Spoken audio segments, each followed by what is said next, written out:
ഒപ്പിട്ടോളൂ.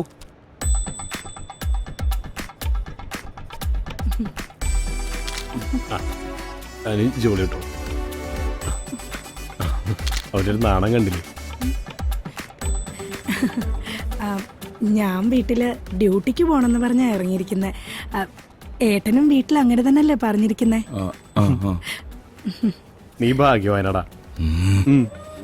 അല്ലല്ല കേക്ക്, എന്റെ പൊന്നു മോളെ ജോളിയേട്ടൻ മറന്നതല്ല. എടി ഞാൻ പെട്ടുപോയതാ. ഇവളെ കെട്ടിയില്ലായിരുന്നെങ്കിൽ നാട്ടുകാരനെ കൊന്നേനെ. ഞാൻ രാവിലെ വിളിക്കാം.